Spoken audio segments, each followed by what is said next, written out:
Hey, it's Storyworthy. Today on the show, comedian Esther Ku talks about writing for the newspaper in high school. I wrote this article, You Know You Live in Rosemont When. The Rosemont kids were always the rich kids. But they went to our high school, but the rest of us, we were from River Grove, Schiller Park, Franklin Park, very working class, Italian, Polish neighborhoods. The Rosemont kids, their parents owned, companies. So I wrote this thing called You Know You Live in Rosemont When you pay your way to the top, parentheses, homecoming queen, comma, valedictorian. The shit hit the fan. Today on the show, comedian Esther Ku talks about her high school days. Stick around. Hey guys, it's Esther Ku, and you're listening to Storyworthy.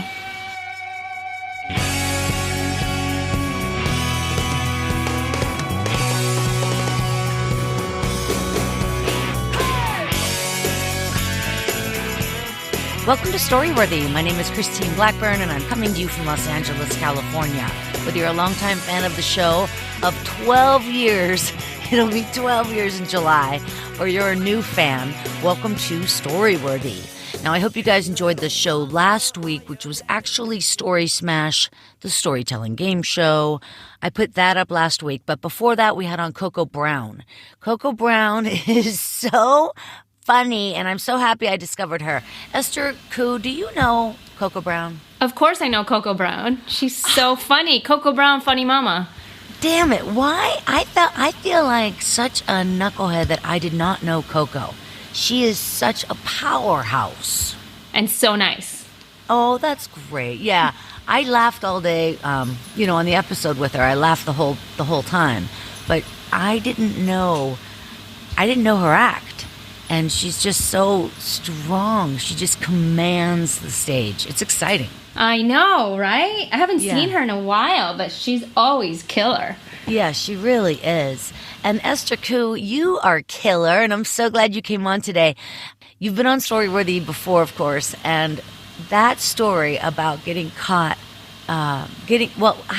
you got caught in a guy's apartment you were seeing. I broke into a guy's apartment. Right. Because I wanted to find out who he was seeing. Right, that's right.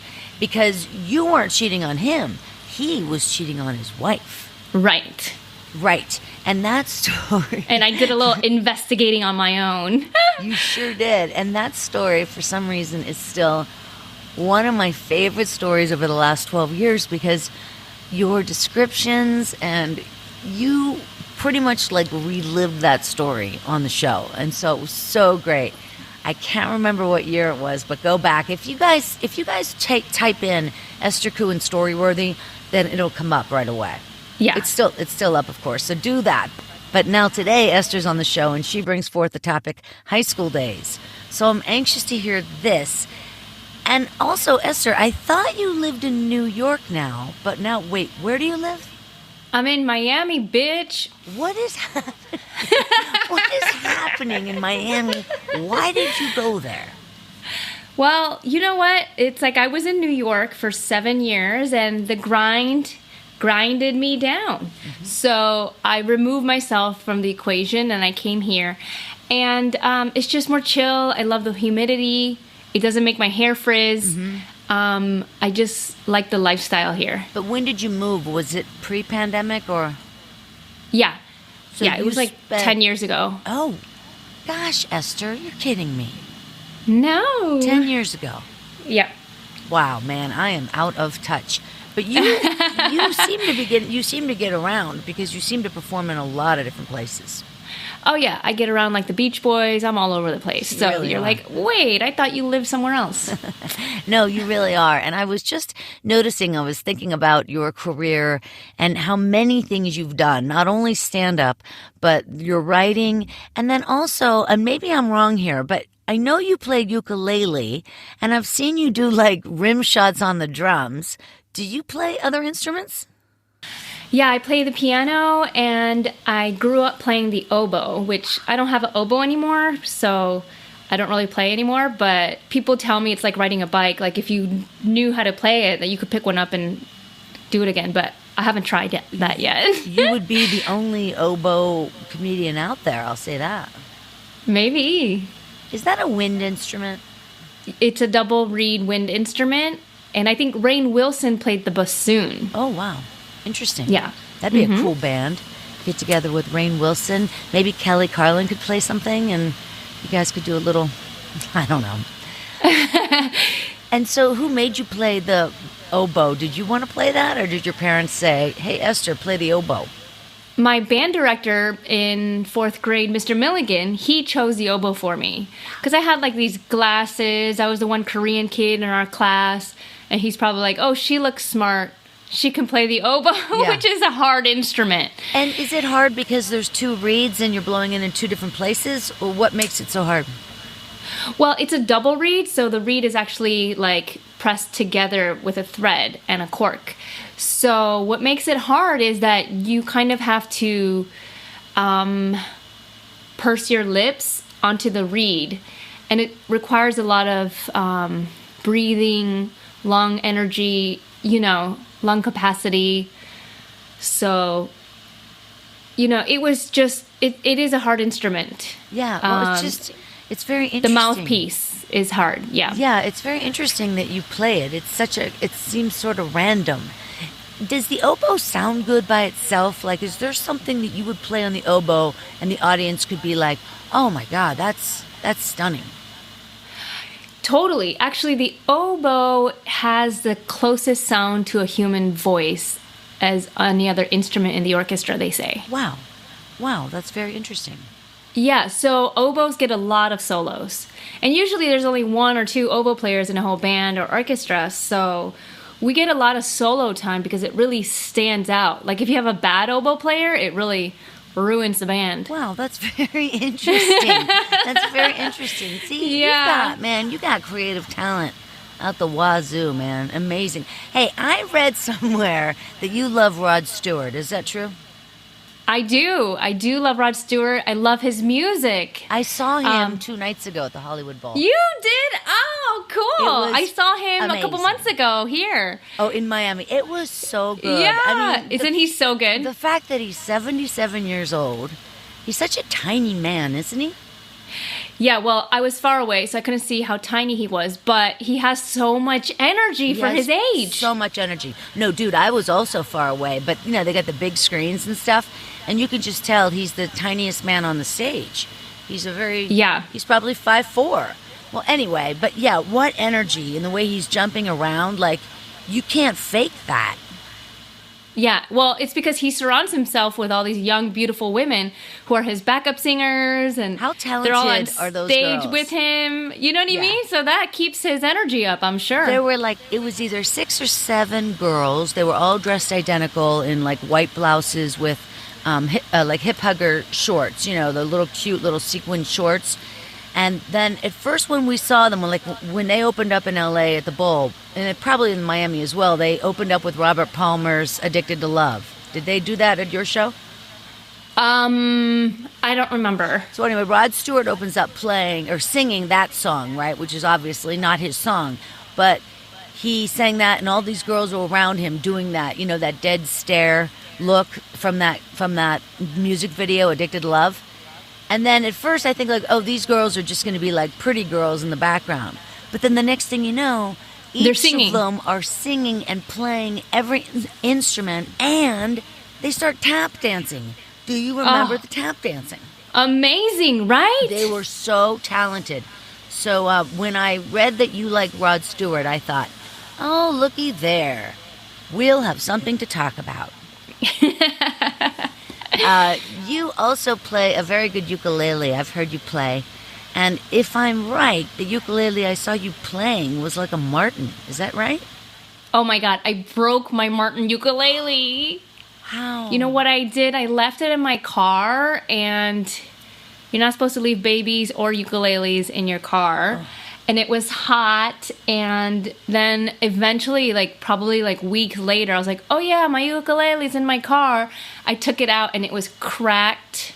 Oh my God. So I went to a string house to get it fixed, but it's not the same. Wow. No kidding.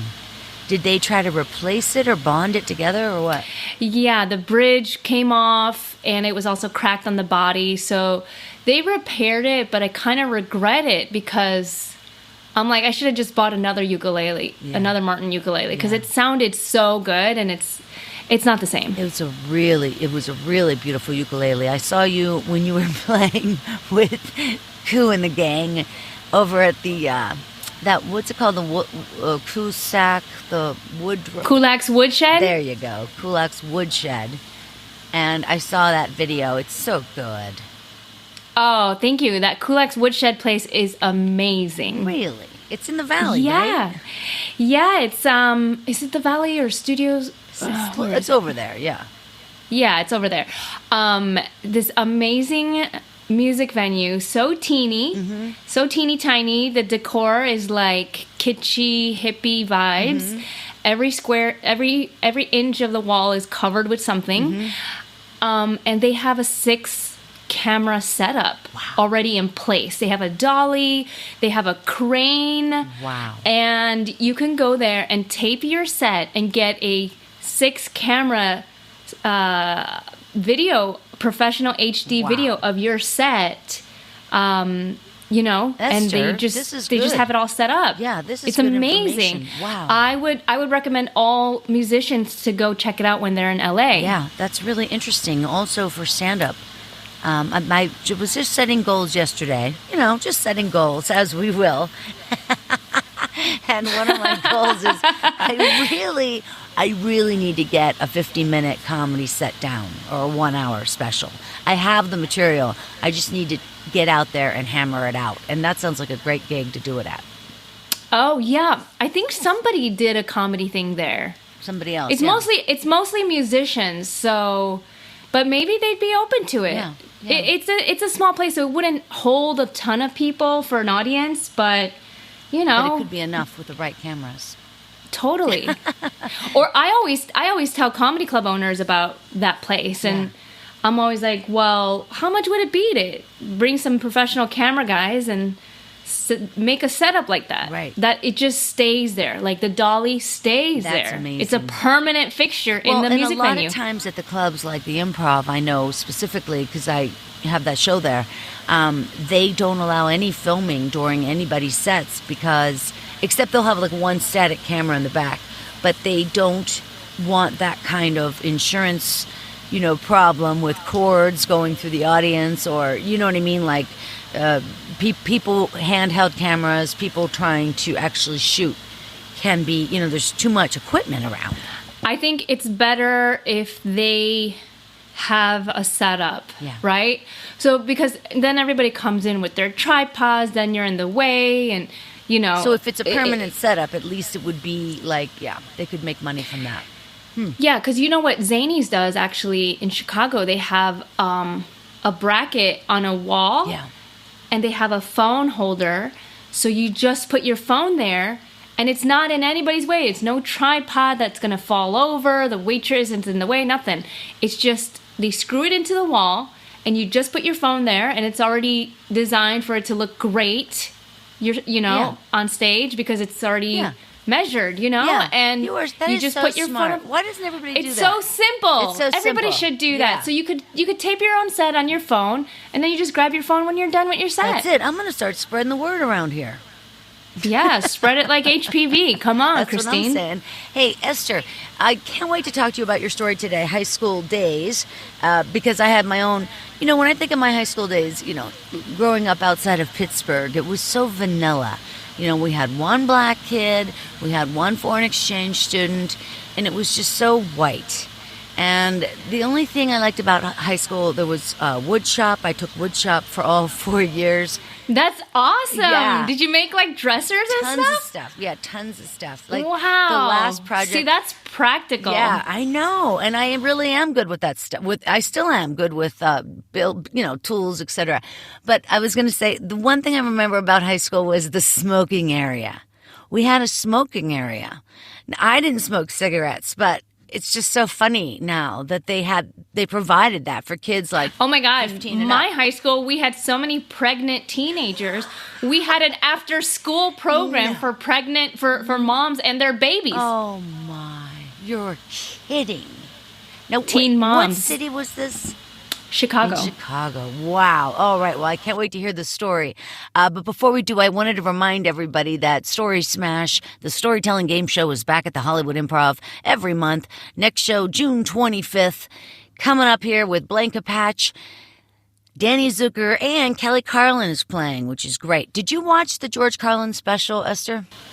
No, I haven't seen it yet. Have you? Wow, man, it'll blow your mind. It's 2-part, and it is so thorough. It's so thorough. And it's really, really divided, that first part, where he came from and how he grew up and him getting his start in comedy. But then it's a very clear delineation before the second one, because at the end of the first one, he's been doing stand-up a while, and he's so pissed at everybody. They keep showing shots of his notebooks, and they show the shot that says, "Fuck all of them," or something like that. And then that's the end of the first one. And that's when he just decided, like, fuck the entire establishment. The Republicans, the Democrats, everybody. And then at the start of the second one, it just boom, like that's the George Carlin we know. That's wow, when he really cool. took off. Yeah. Oh, I gotta watch it. You're gonna love it. You're gonna love it. Anyway, you guys, Kelly Carlin is gonna be on Story Smash, so I can't wait. She was one of the producers on her dad's doc, of course. And check out StorySmashShow.com for more information. That's what I'm trying to say. And also follow Story Smash on Instagram, because that's where I keep all the pictures. You got it, at Story Smash. All right, you guys, she's here right now, Esther Ku. She is a comedian and a writer and an actress. And you were on NBC's Last Comic Standing, kind of way back when, as it were. I mean, it was season 6, but you had already been doing comedy quite a while, right? By that point, 5 years? Yeah. Yeah. You've been in it, man. You've been in the game, that's for sure. And in that show, you went on to the semifinals in Vegas, and then you were one of the top 10 finalists here in LA. That must have been fun, yes? It was stressful, to be honest. Yeah. Yeah, I felt like I was like they picked me to get on the show, and I was like, should I do it? You know what I mean? Like, so who did you talk to about it? Like whether you should do it or not? Nobody. I just did it. You know what I mean? Like, they just picked me, and I was like, okay, if they pick me, they think I'm ready, fine. If I mess up, it's their fault. That's so funny. And at that point, were you already living here, weren't you, in LA? No, I was in New York. You were in New York. Okay, so then when you came out to Vegas for the show and then LA, that must have been exciting, yes? I mean, Oh, yeah, it was very exciting. I bet. But, with Last Comic on NBC, you have to do 5-minute sets clean. And I was like, please just kick me off the show because I don't have any more 5-minute clean sets. That's so funny. Yeah. Well, that's exciting, though. I mean, I'm glad, you got to do that. And then not back then, but you've also done a lot of other shows, like you were on Howard Stern as a finalist for the Hottest, Funniest Chick contest. And then you also worked with Jack in the Triumph show, the whole, what's his name? Triumph, the insult comic dog, Robert Smigel. Robert Smigel, yes. You got associated with him and worked with him. And so you've done so many different things. You've done voices on Family Guy, and you made cameos on the Jim Gaffigan show and At Midnight.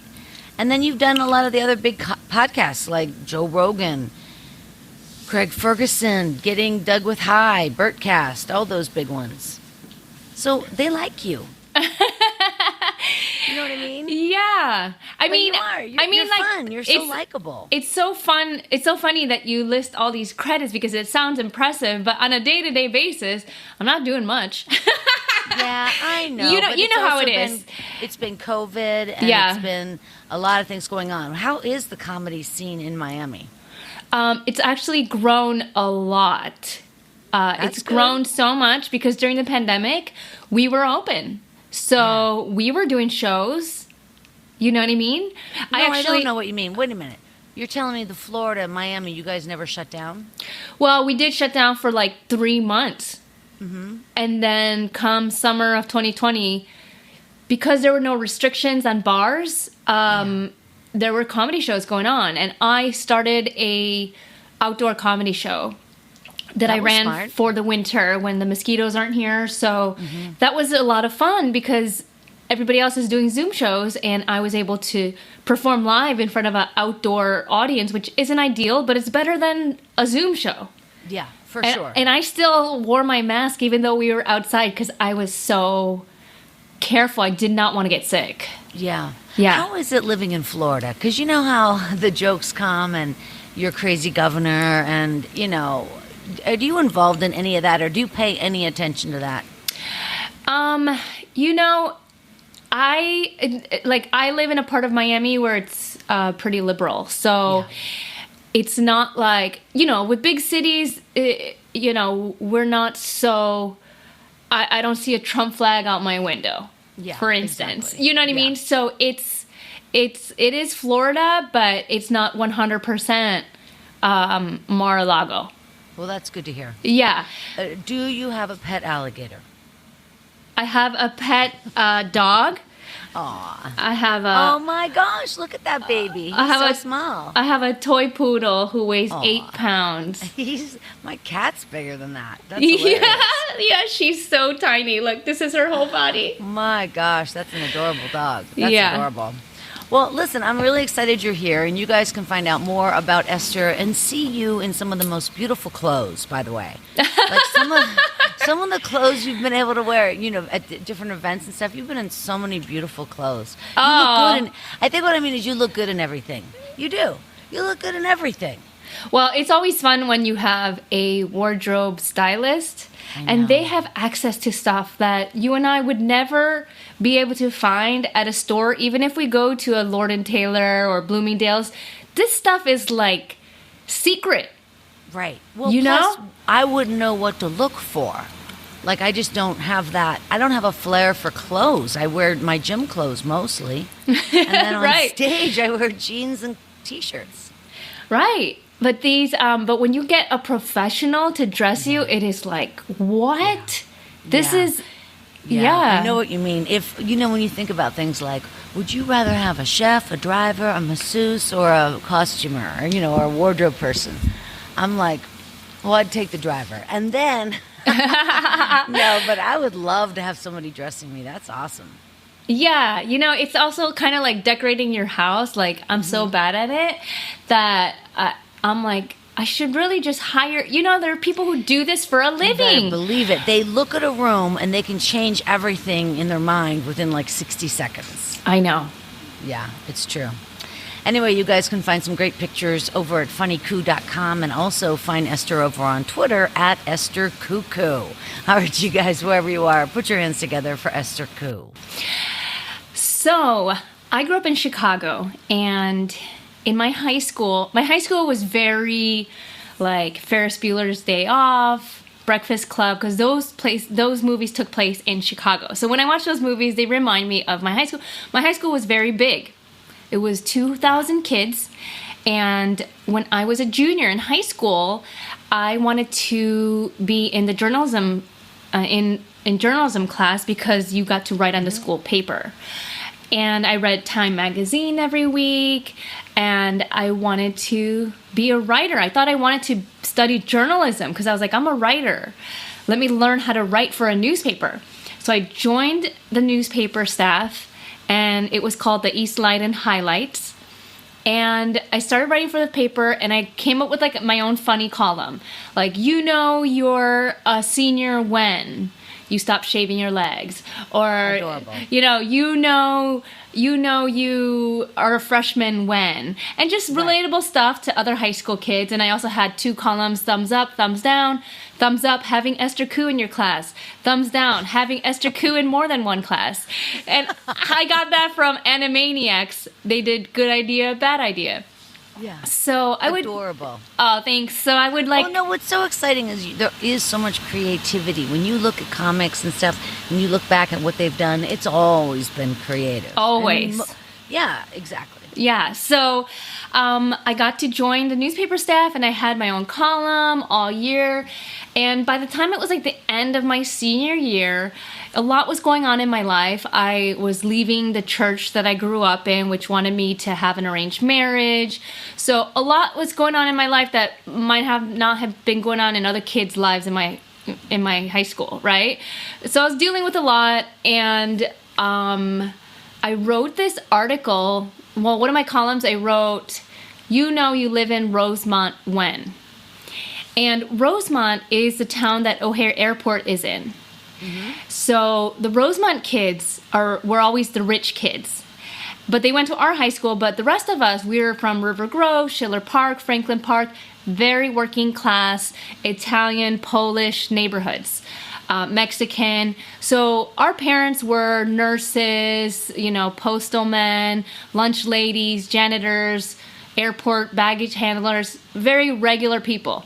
The Rosemont kids, their parents owned, companies, and they lived in big 2-story houses, and they had a gate when you went. They lived in like a snow globe, because Rosemont is mostly hotels, convention centers, the airport, and there's a tiny little pocket of houses, and it's a gated community, and it looks like a snow globe. So for some reason, those kids went to our high school. And I didn't know it at the time. I didn't know until a few years ago that actually the reason why our school had such great teachers is because we got that money from the town of Rosemont. Boom. But I had no idea. So I almost fucked it up for everybody, right? So I wrote this thing called, "You know you live in Rosemont when you pay your way to the top, parentheses, homecoming queen, comma, valedictorian, end parentheses." Yeah. And, I'm a budding comedian. I think I'm just making a joke. And I know the two people who were the valedictorian and the homecoming queen. And yeah, they earned their spot. In my mind, I was just making a joke. Right? And, it's almost like poking fun at a celebrity when somebody's on top. You feel like you could make fun of them. Of course, you're punching up. You're punching up. So, but the shit hit the fan, right? The parents of the Rosemont kids copied my newspaper article and put it in everybody's door, because this was kind of pre-internet. Well, it was the beginning of internet. It was 1998. And they had these school board meetings. They were like, what do we do? This girl is writing about Rosemont. Mrs. Jones let it go to print in the newspaper. It was a whole thing. So my teacher got in trouble for letting it go to print. And I didn't really get in trouble. Like, they were kind of debating what to do with me, but they also decided, like, what could they do?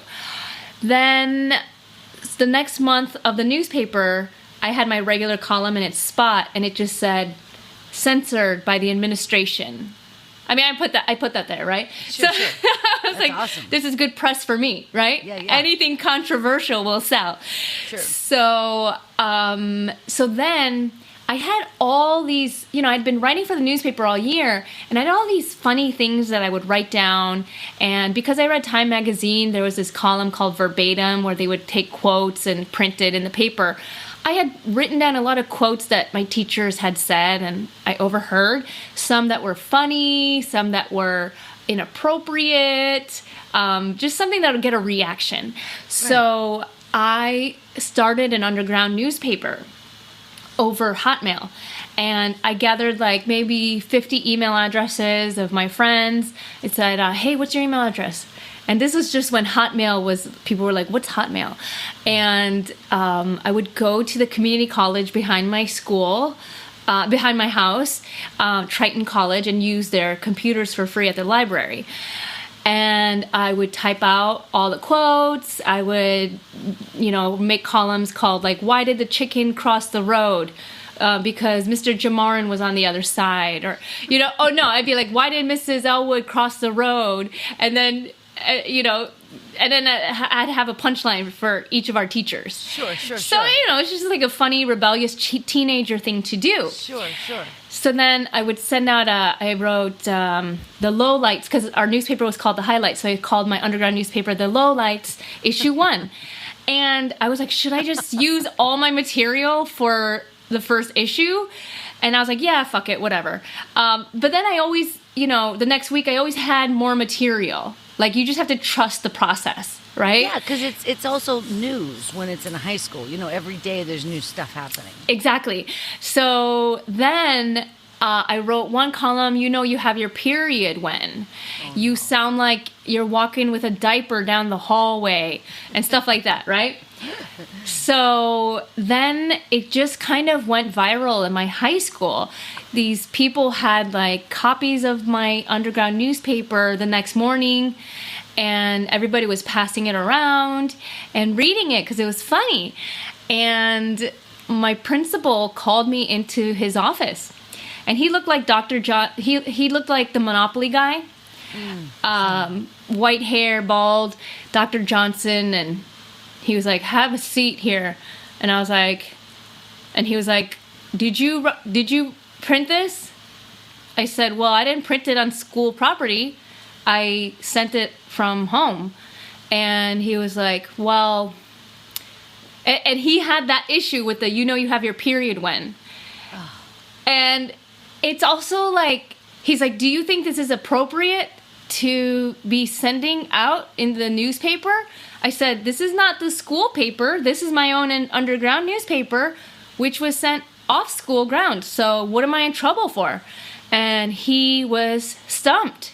He didn't know what to do because this had never been an issue before. With, there was Hotmail on the school computers. So then they banned Hotmail on the school computers, like as if that's going to stop me, right? Yeah. So then he said, I think he wanted to like suspend me or expel me, which, to be honest, I wish he did. Yeah. Because then I made national news. Exactly. Yeah, you had an attorney with you, forget it. Student gets expelled for underground newspaper writing about periods, which every teenage girl goes through. Right. God forbid I talk about my period, right? Like, he thinks it's inappropriate, but he also couldn't like say it out loud. So he goes, "I'm not going to expel you," as if I was supposed to be like, bow down and be like, "Thank you, Dr. Johnson." He said, "I'm not going to expel you, but I will have to revoke your award." And what award? I had won this award, the River Grove Mayor's Award for Good Citizenship. What? So, and he said you couldn't have that anymore? I'm like, I think I'm practicing my free speech rights. I think I'm being a good citizen. What are you talking about? Right? All of that. Yeah, all of that. So he took that award away, and then nothing else happened to me. But then, because I had quoted, I quoted the gym teacher saying to a student, "Why is your left breast bigger than your right breast?" And I wrote that down, and I printed it in my underground newspaper, so he got called into the dean's office, and he got in trouble. So basically, I started the Me Too movement in the 90s. Anyway, so... A gym teacher asked a kid that? Yeah, I mean... A male gym teacher asked a child that, a tweenie or whatever. Yeah. That's terrible. Yeah, so, the right people were getting in trouble for the things they were saying. Yeah, good. And then the funny teachers were getting praised for being funny. And then I remember the social studies department hated me. Like, when I walked into the room, they'd be like, "Oh, nobody say anything. Esther Ku's here. You don't want to be quoted. Wow. You don't want to be quoted in her underground newspaper." Oh my gosh, how funny. They're the ones acting like the children. Yeah. Right, yeah. Their first roles. So it was funny, and then kids would ask me to like join my email list, or I remember this one kid in my class, he asked me if he could have a copy of it, and I said, "Sure, it'll be $1. And he looked at me like, "How dare I charge $1? I'm like, "Well, copies are 5 cents. I have to make copies of it." Like, sure. What do you think? I'm going to lose money giving you a copy? Would just get a Hotmail address. Yeah, exactly. You know if he ever gave it to you? Do you remember? No, he didn't give it to me. Sure. I know. Sure. So, but it was just, it was funny. It was exciting. It was testing the limits when I was in high school. I thought I wanted to be a journalist, and I thought I was like, getting my writing up. And then my English teacher at the time was like, he was like, well, I don't think you should call it the lowlights. I think, you're putting a negative spin on our current newspaper. Create your own name that's independent from the current name. And I was like, I really don't want to. And he's like, just do it. And I was like, okay, you're right. So I came up with the Ku.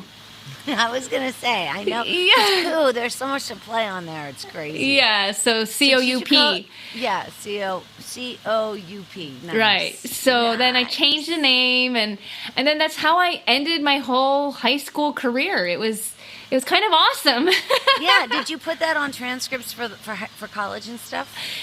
No, because I had already gotten into college by that point. It was already the end of the semester. Done deal. End of the year. Yeah, this was all in May at the end of my senior year. Yeah. Do you remember writing a special thing for graduation? Because they must have loved that.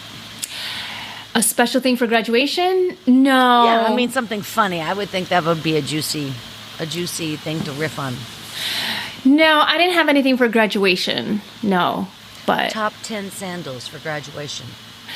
Yeah, I didn't think about that. I could have used you back then. Exactly. I would have hired you as my writer. Most likely to be a foreign exchange student. I don't know. That's funny though. Did you go on and do journalism and stuff like that in college? No, I was terrified. I went to school at a huge Big Ten school, and I felt really intimidated.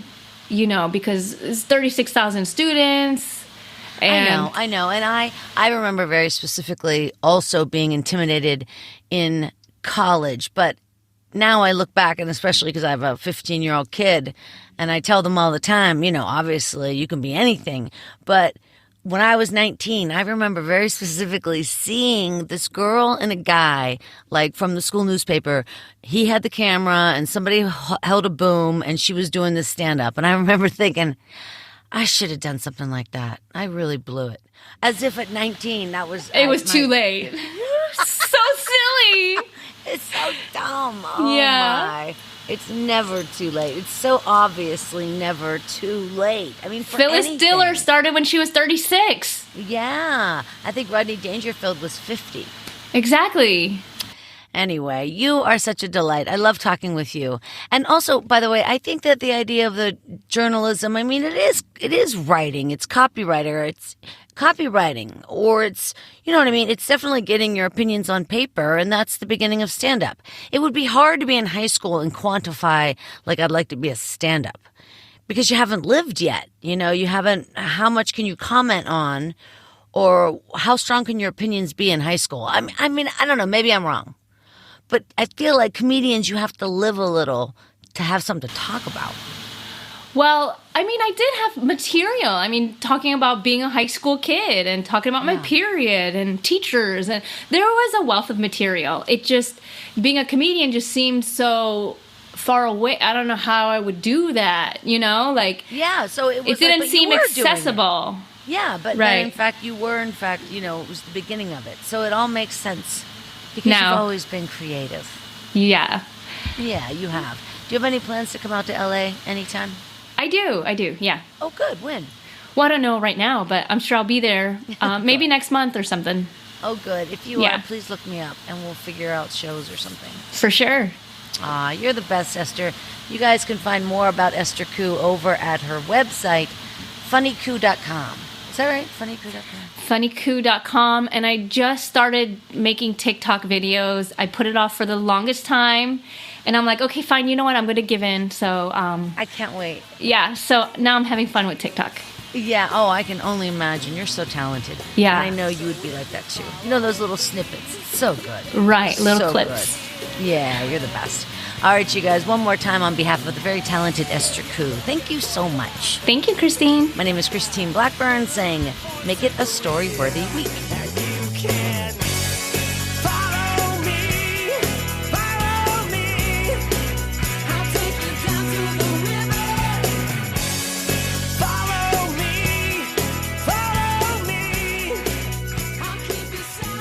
Thanks for joining us on the Storyworthy podcast. We'll be back next week with all new stories. Subscribe to Storyworthy on iTunes and visit the Storyworthy website at storyworthypodcast.com.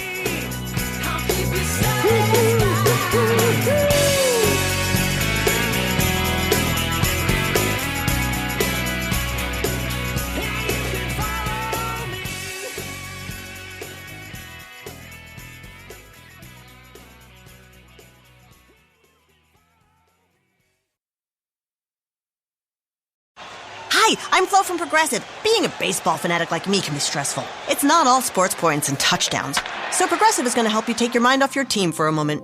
Instead of thinking about how they missed that goal point score, think about the Name Your Price tool from Progressive, letting you choose coverage options based on your budget, unlike your team that missed the end zone net area. Well, anyway, hope this distraction about Progressive's Name Your Price tool was helpful. It sure kept me from thinking about all those penalty balls. Yay, sports! Progressive Casualty Insurance Company and Affiliates. Price and coverage match limited by state law. Buy 4 tires and get up to $250 in savings after rebate at Bell Tire's 4th of July sale. Or get even more in Bell Tire gift cards June 20th through July 2nd. Plus, get tires as low as $49 after rebate. Get up to $250 in savings. Or get even more in gift cards June 20th through July 2nd. Get up to $250 in savings. Choose the lowest tire price, period, at Bell Tire. 100 years of getting folks safely back on the road, fast and affordably. See store or belltire.com for details. Restrictions apply.